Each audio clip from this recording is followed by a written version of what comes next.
Um preço que cabe no seu bolso.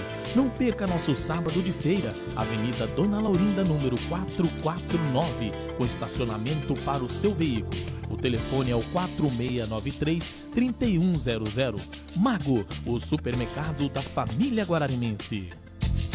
Momento Mela Cueca.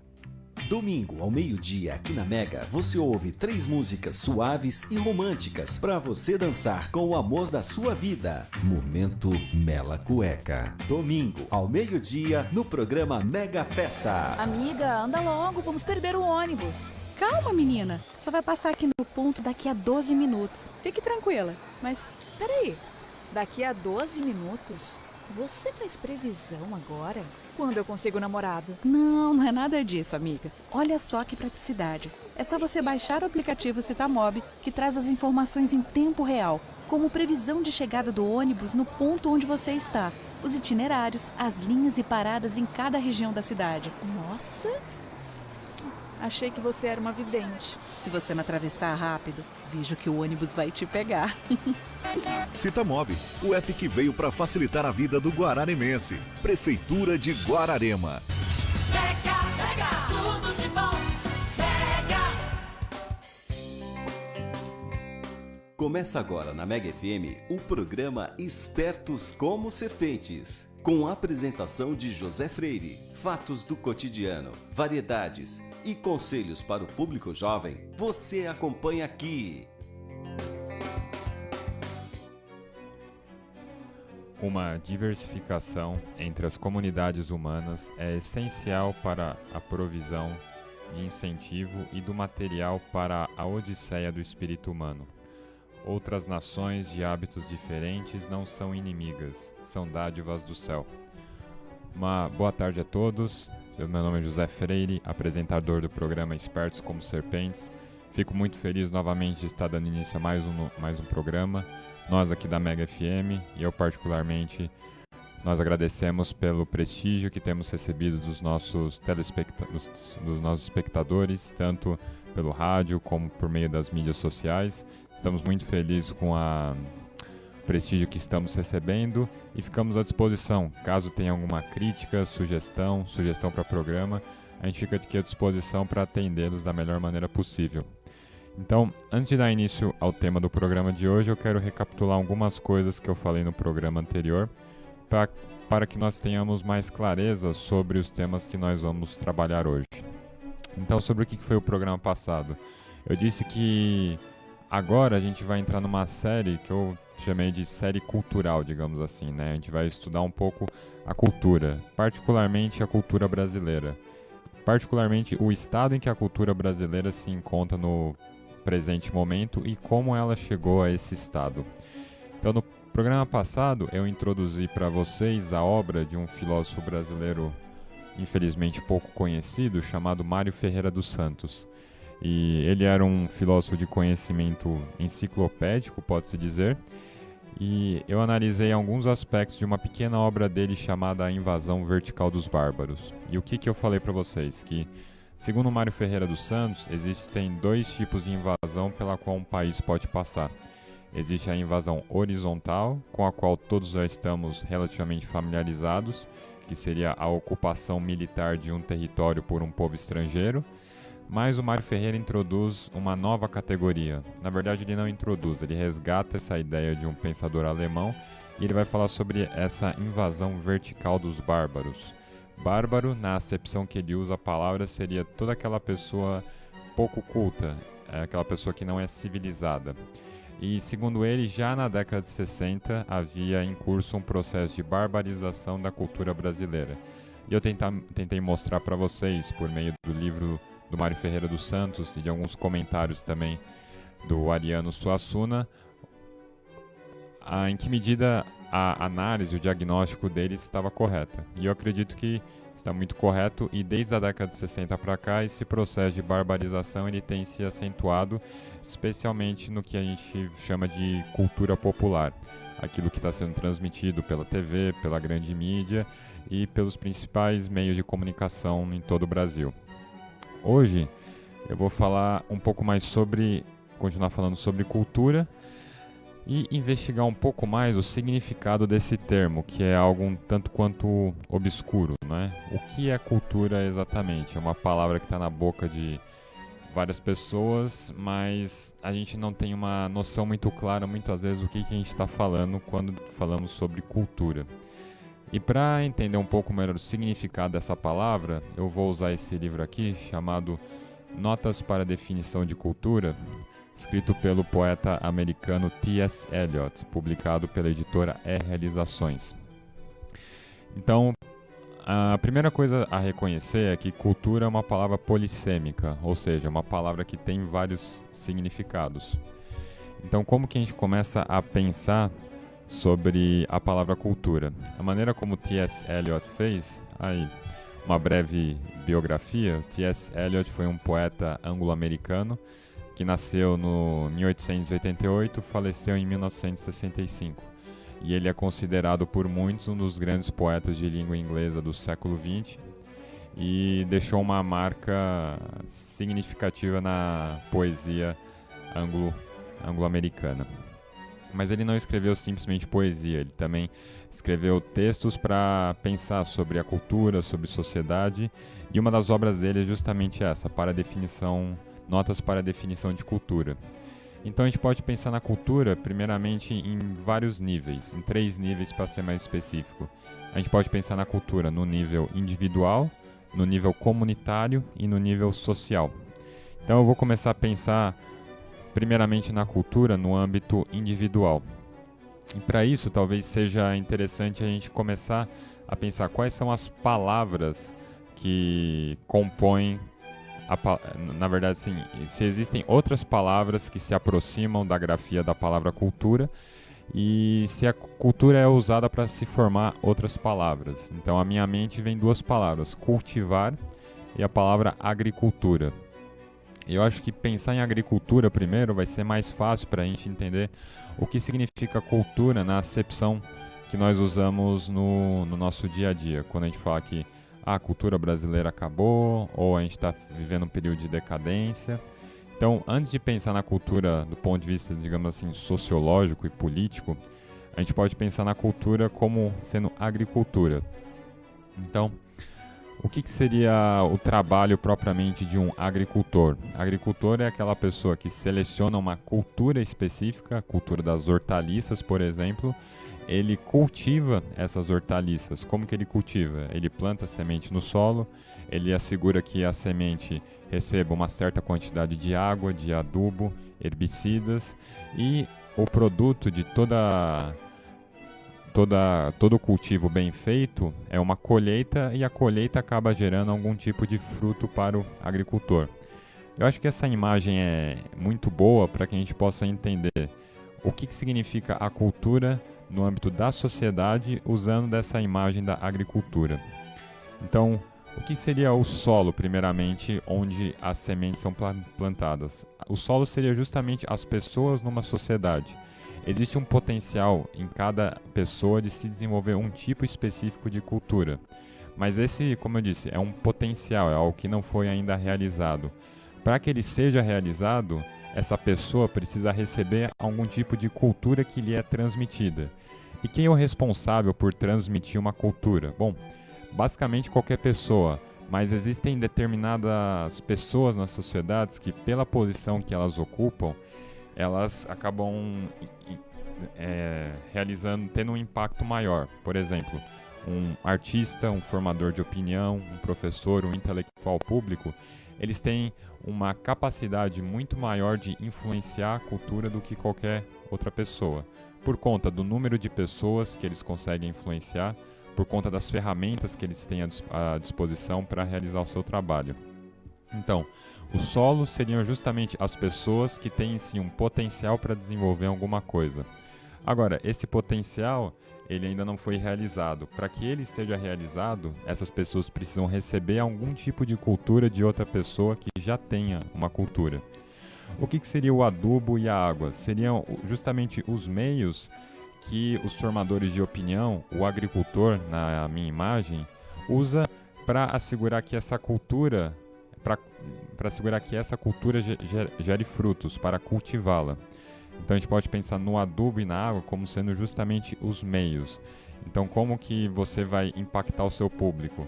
Qual vai ser o tipo de meio que você vai utilizar? Vai ser o discurso? Vai ser uma imagem? Vai ser um tipo de som?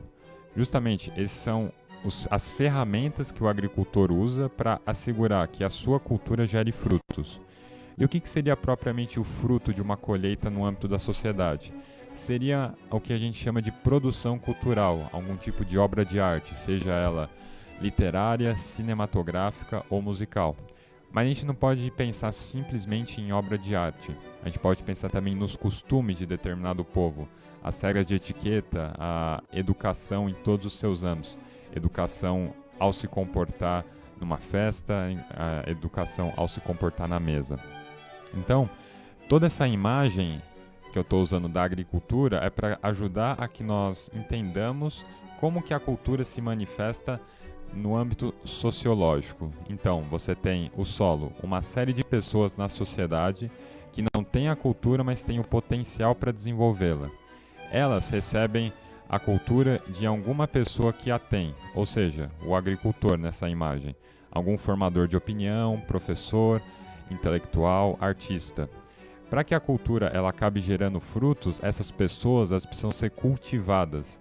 Então, esses intelectuais, esses artistas, eles usam de determinados meios para transmitir a cultura. Esse meio pode ser um discurso, pode ser uma obra de arte, pode ser uma música, um filme, etc.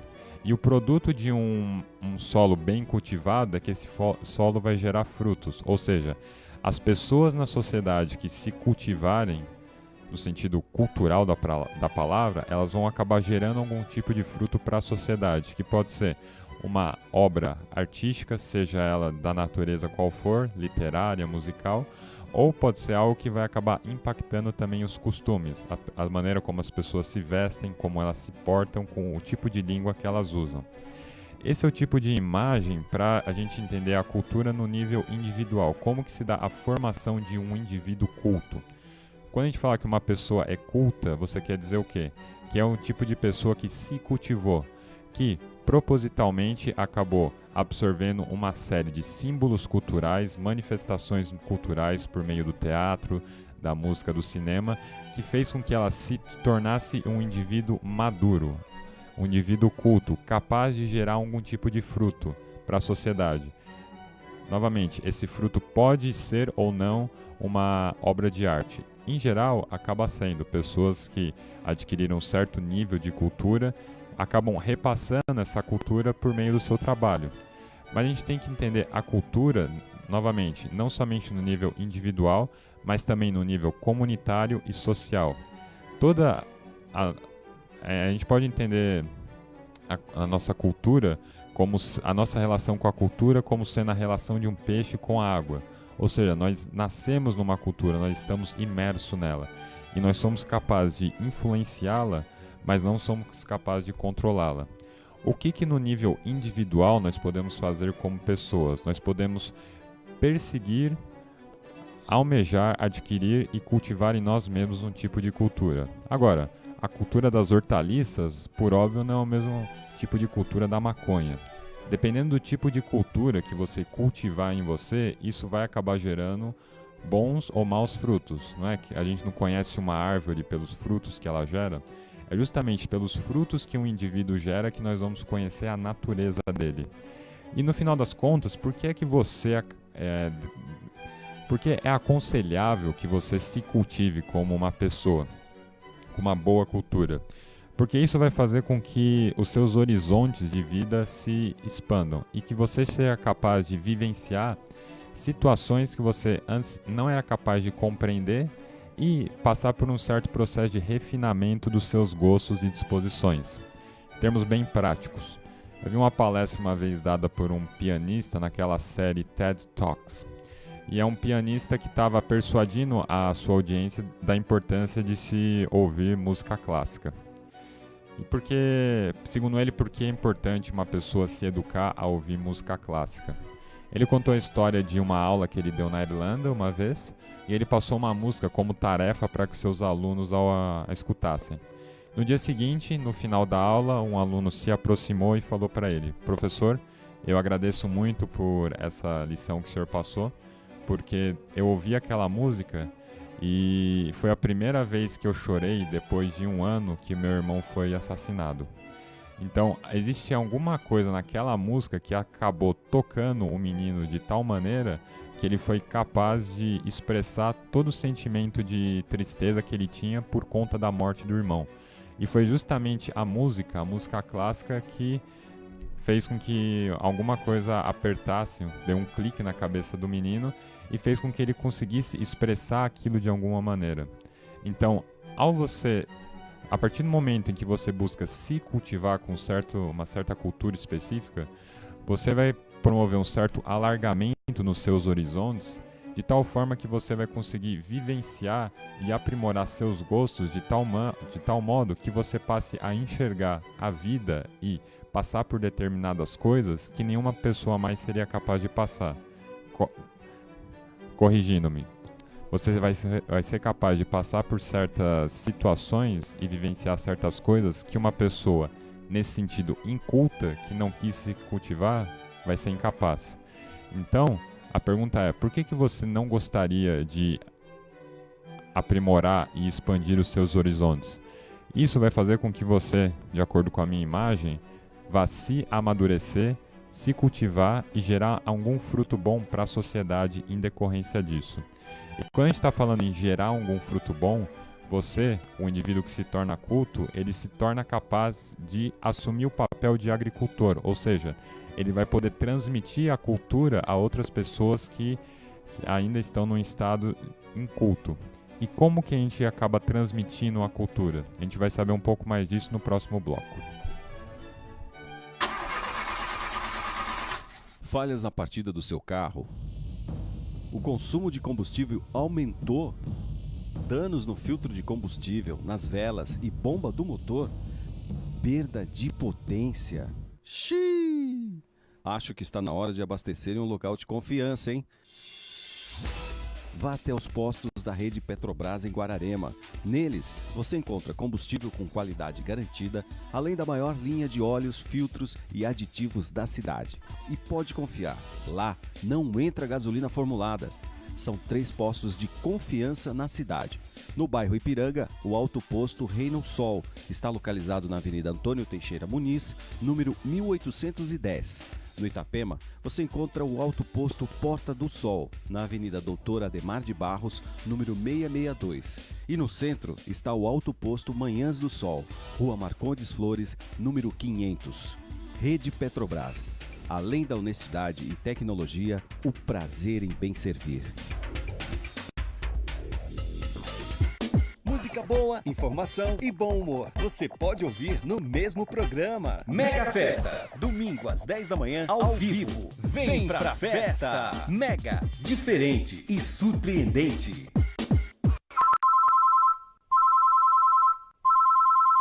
Fale com a Mega. Ligue 4693-1292. Bom, voltando. O que eu falei então no bloco anterior? Eu usei a imagem de um agricultor cultivando um solo para mostrar como que no âmbito sociológico, ou seja, de um indivíduo interagindo com os outros elementos da sociedade, uma pessoa da mesma maneira é capaz de se cultivar com o auxílio de alguém que esteja transmitindo um tipo de cultura específica. E quando a pessoa adquire um certo nível de maturidade, ela é capaz de assumir o papel não somente de receptor, mas também de transmissor. Ou seja, a pessoa pode ser tanto solo como agricultor, se torna solo e agricultor ao mesmo tempo. Então a gente sabe, se é possível transmitir a cultura em alguns aspectos, a gente sabe então que a cultura é alguma coisa passível de ser aprendida a alguma medida e passada. E existe uma palavra que acaba descrevendo muito bem essa dinâmica, que é a palavra tradição. A palavra tradição, ela é uma palavra que tem origem latina, traditio, e traditio significa passar, transmitir. Então, o que é uma tradição? É justamente algum tipo de hábito, prática, costume, que acaba sendo transmitido de geração em geração. Isso vai de coisas bem complexas e rebuscadas até algo muito simples e muito próximo de nós. Uma tradição, apertar a mão do outro para dizer oi. Por que nós apertamos a mão do outro e não simplesmente, sei lá, chutamos a canela do outro? Existe alguma sabedoria milenar envolvida nisso que nós simplesmente absorvemos, muitas vezes jamais questionamos e simplesmente replicamos esse tipo de tradição. Você pode ter uma tradição de se vestir de determinada maneira, de falar de certa forma, de se portar de uma maneira específica. Tudo isso constitui a cultura. Então, o conjunto de tradições. Agora, falar que a cultura, o conjunto de tradições faz parte da cultura, não é o mesmo que dizer que a cultura é só isso. Da mesma maneira que você pode dissecar um corpo e falar que o corpo é um conjunto de estômago, pulmões, fígado, etc., você pode dissecar a sociedade em várias de suas culturas, mas o mero aglomerado de todas essas culturas não vai te dar a completude dessa cultura. Você vai conseguir identificar alguns aspectos dela. Mas então, se a cultura não se resume, mas é constituída por tradições, por que você transmite alguma coisa a outra pessoa? Vamos supor que você está doente, você descobriu um médico que te curou de uma doença. Se você tem um amigo que tem essa mesma doença, o que você vai fazer? Você vai transmitir essa informação para ele. Eu tive essa mesma doença e eu fui tratado por um médico que me curou. Ou seja, a gente acaba transmitindo para as outras pessoas aquilo que a gente acredita que possa ajudá-las, aquilo que nós temos de melhor. Por isso que uma das coisas que é transmitida de geração em geração, de avós para pais, de pais para filhos, é justamente a educação. Educação tomada no sentido muito amplo da palavra, não somente um treinamento técnico que nós recebemos na escola, mas o conjunto de hábitos, costumes e práticas que os nossos pais, os nossos avós consideraram pertinentes em nos transmitir. Então a gente, em geral, acaba transmitindo aquilo que nós consideramos bom. E então quer dizer que o estado de uma cultura está muito ligado com o tipo de tradição que está sendo transmitido no âmbito dessa cultura. Então, se nós avaliarmos uma cultura que está num estágio de decadência, provavelmente, se nós olharmos para as tradições que estão vigorando em sociedade, é porque essas tradições também estão decadentes. A gente tem que se perguntar o seguinte: a gente pode simplesmente dizer que todas as culturas são igualmente boas? Existe espaço para a gente fazer um juízo de valoração e dizer que uma cultura é melhor do que outra em certos aspectos? Eu acredito que sim. Da mesma maneira que a gente pode falar que a cultura das hortaliças é superior à cultura da maconha, no âmbito da agricultura. Se a gente falar que não existe nenhuma possibilidade de falar que uma cultura é superior do que outra em algum aspecto, então a conclusão lógica disso é que nós jamais poderemos repreender uma cultura que pratica sacrifícios humanos.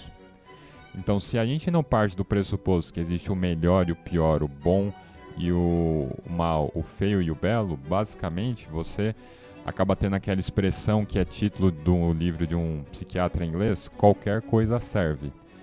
E se você vive numa cultura em que a mensagem qualquer coisa serve acaba sendo repetida, é evidente que você vai ter uma cultura num estado de degradação e decadência, porque você não vai ter nenhuma pessoa aspirando a adquirir um tipo específico de cultura, porque já que se todas as culturas são igualmente boas, tanto faz você ouvir algum MC ou ouvir Beethoven, Bach ou MPB, música popular brasileira.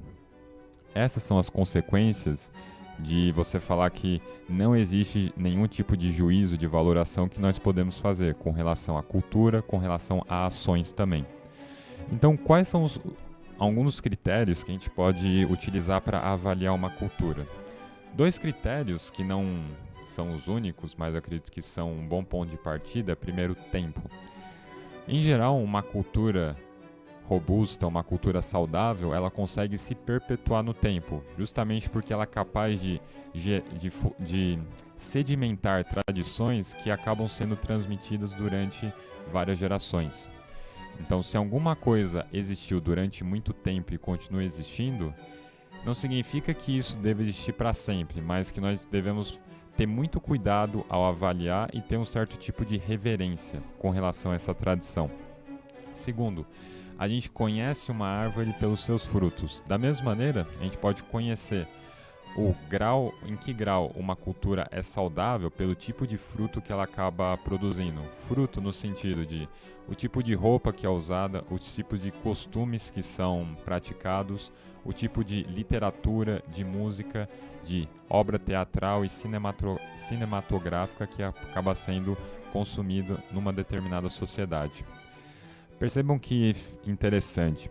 Quando nós, por exemplo, falamos sobre continentes, todos os continentes eles acabam sendo geograficamente separados, ou seja, entre a América e a Europa você tem o Oceano Atlântico, entre a Oceania e qualquer outro continente você tem algum oceano separando, mas você não tem nenhuma separação propriamente geográfica entre o continente europeu e o continente asiático. Ou seja, você pode, por terra, cruzar a Europa e chegar até a Ásia. Então, o que justifica que a Europa seja considerada um continente e a Ásia um outro continente? Até bem recentemente, a unidade continental da Europa não era uma unidade geográfica, mas uma unidade cultural.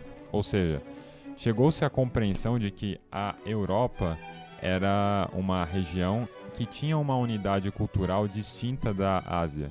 E tamanha era essa distinção que se justificou enxergar a Europa como um continente separado da Ásia, apesar de não estar separado geograficamente. Então percebam a força e o símbolo que tem uma cultura. E é importante dizer isso, especialmente hoje, que nós comemoramos o dia de Santo Cirilo e Santo Metódio, patronos da Europa, 2 santos gregos que foram responsáveis por evangelizar o leste europeu, os povos eslavos. E quais que são os perigos que uma cultura, seja ela europeia, brasileira, americana, está sujeita? Existem 2 perigos que são contraditórios. O perigo da estagnação pelo excesso de unidade, por exemplo, o que acontece num país comunista como foi a Rússia, em que você tem uma única cultura que acaba sendo imposta e todas as diversidades daquela cultura são suprimidas, e o perigo da diversidade desenfreada a ponto de se colocar em risco a própria unidade cultural. Ou seja, você tem tantas culturas autônomas dentro de um território que elas não compartilham praticamente nada em comum. E a consequência disso é justamente um perigo de fragmentação política e social, que foi o que aconteceu. Em que medida isso acontece ainda não tenho conhecimento para afirmar.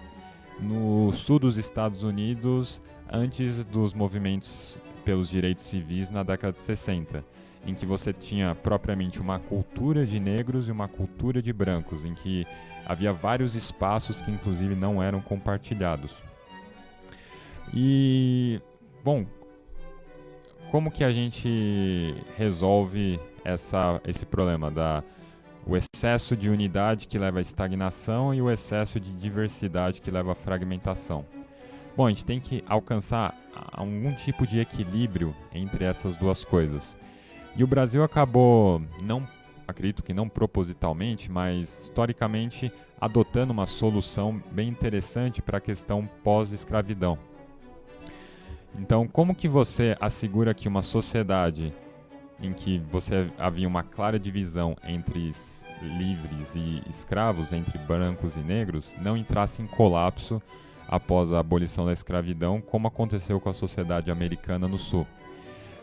E a resposta para isso foi o casamento entre brancos e negros, o que fez com que 2 culturas que estavam se desenvolvendo de maneira relativamente paralela acabassem se mesclando e se tornando alguma coisa nova, o que serviu para amenizar potenciais tensões no período pós-escravatura entre brancos e negros.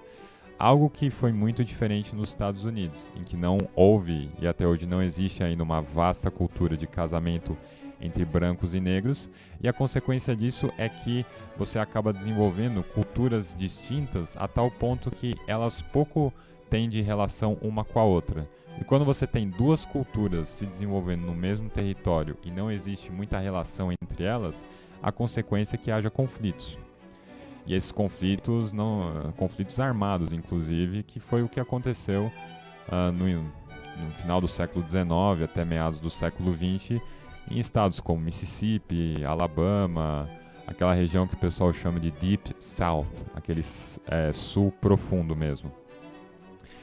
E agora o ponto é, quais são os perigos pelos quais a cultura brasileira passa atualmente? É um perigo que é mais ligado com a estagnação pelo excesso de unidade ou uma diversidade desenfreada que coloca em risco a própria cultura brasileira?